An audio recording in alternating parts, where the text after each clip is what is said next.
Complete Works of Swami Vivekananda. Volume 3. Lectures from Colombo to Amara.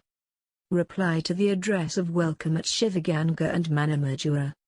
At Manamadura, the following address of welcome from the Zemindars and citizens of Shivaganga and Manamadura was presented to the Swami. To Sri Swami Vivekananda. Most revered Sir. We, the Zemindars and citizens of Shivaganga and Manamadura, beg to offer you a most hearty welcome. In the most sanguine moments of our life, in our widest dreams, we never contemplated that you, who are so near our hearts, would be in such close proximity to our homes.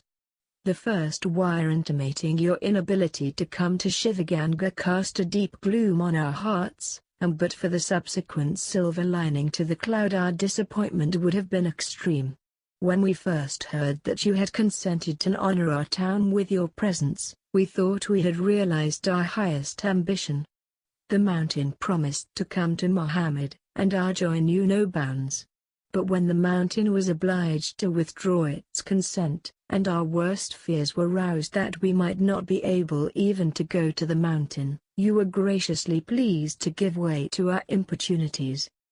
Despite the almost insurmountable difficulties of the voyage, the noble self-sacrificing spirit with which you have conveyed the grandest message of the East to the West, the masterly way in which the mission has been executed, and the marvelous and unparalleled success which has crowned your philanthropic efforts have earned for you an undying glory.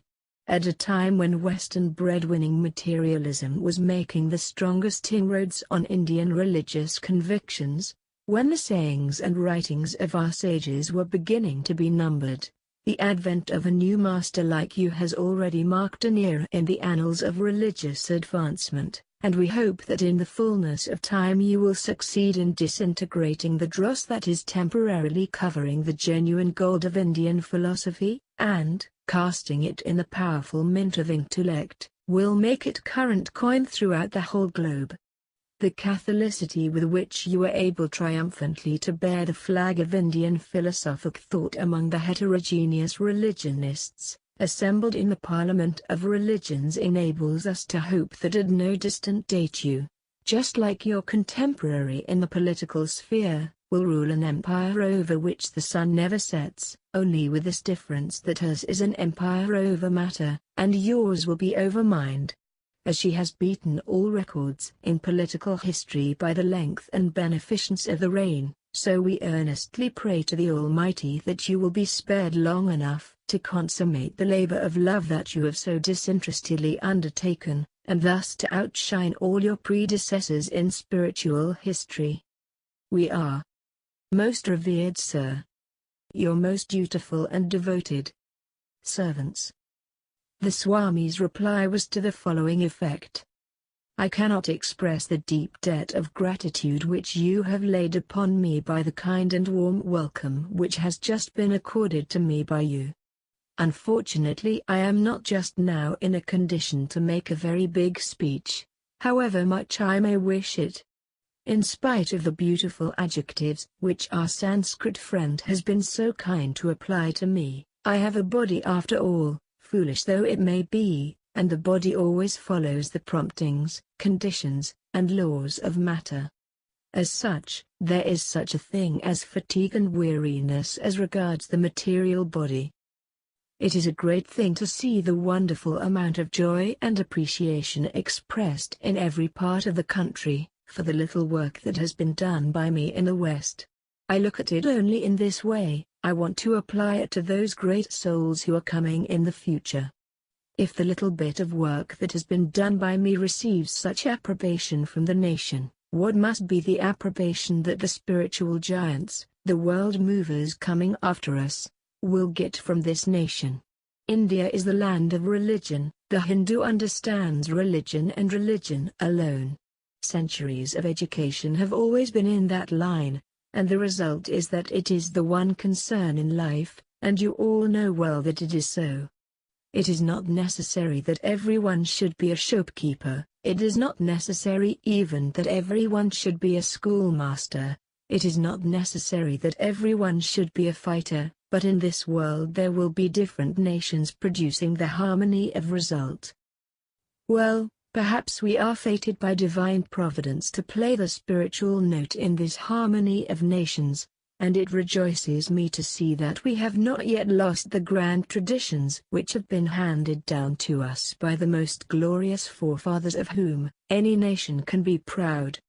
It gives me hope, it gives me adamantine faith in the destiny of the race. It cheers me, not for the personal attention paid to me, but to know that the heart of the nation is there, and is still sound. India is still living, who says she is dead?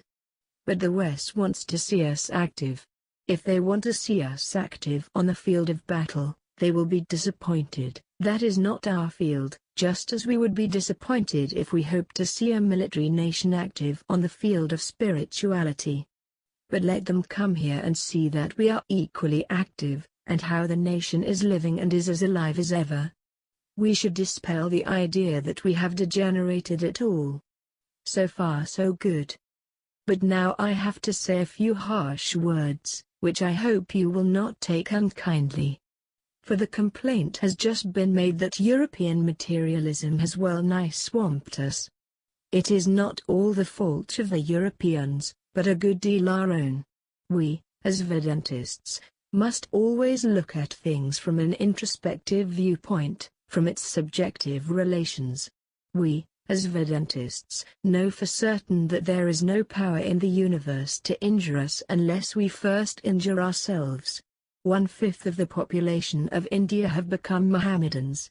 Just as before that, going further back, 2/3 of the population in ancient times had become Buddhists. 1/5 are now Mohammedans. Christians are already more than 1 million. Whose fault is it? One of our historians says in ever memorable language, "Why should these poor wretches starve and die of thirst when the perennial fountain of life is flowing by?" The question is, what did we do for these people who forsook their own religion? Why should they have become Mohammedans?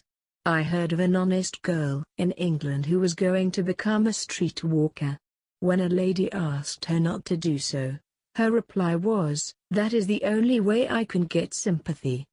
I can find none to help me now, but let me be a fallen, downtrodden woman, and then perhaps merciful ladies will come and take me to a home and do everything they can for me." We are weeping for these renegades now, but what did we do for them before?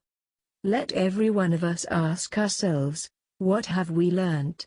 Have we taken hold of the torch of truth, and if so, how far did we carry it?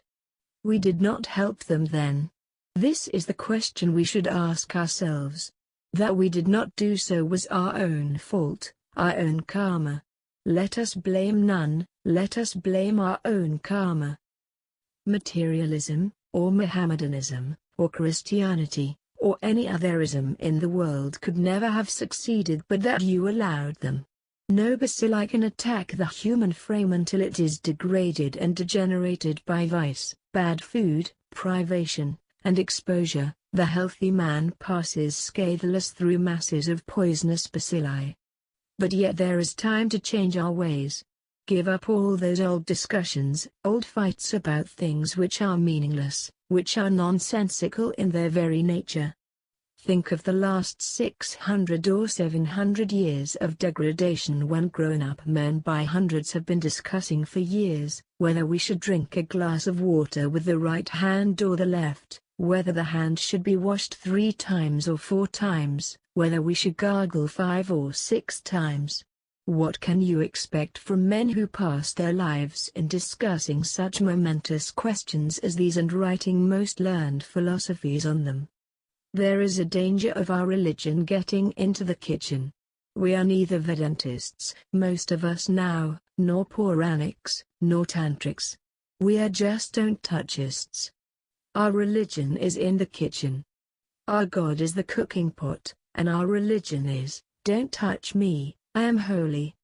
If this goes on for another century, every one of us will be in a lunatic asylum. It is a sure sign of softening of the brain when the mind cannot grasp the higher problems of life. All originality is lost, The mind has lost all its strength, its activity, and its power of thought, and just tries to go round and round the smallest curve it can find. This state of things has first to be thrown overboard, and then we must stand up, be active and strong, and then we shall recognize our heritage to that infinite treasure, the treasure our forefathers have left for us, a treasure that the whole world requires today. The world will die if this treasure is not distributed. Bring it out, distribute it broadcast. Says Vyasa, giving alone is the one work in this Kali Yuga, and of all the gifts, giving spiritual life is the highest gift possible. The next gift is secular knowledge, the next, saving the life of man, and the last, giving food to the needy. Of food we are given enough, no nation is more charitable than we. So long as there is a piece of bread in the home of the beggar, he will give half of it. Such a phenomenon can be observed only in India. We have enough of that, let us go for the other two, the gifts of spiritual and secular knowledge. And if we were all brave and had stout hearts, and with absolute sincerity put our shoulders to the wheel, in 25 years the whole problem would be solved, and there would be nothing left here to fight about. The whole Indian world would be once more Aryan. This is all I have to tell you now. I am not given much to talking about plans, I rather prefer to do and show, and then talk about my plans. I have my plans, and mean to work them out if the Lord wills it. If life is given to me, I do not know whether I shall succeed or not, but it is a great thing to take up a grand ideal in life and then give up one's whole life to it. For what otherwise is the value of life, this vegetating, little, low life of man? Subordinating it to one high ideal is the only value that life has. This is the great work to be done in India. I welcome the present religious revival, and I should be foolish if I lost the opportunity of striking the iron while it is hot.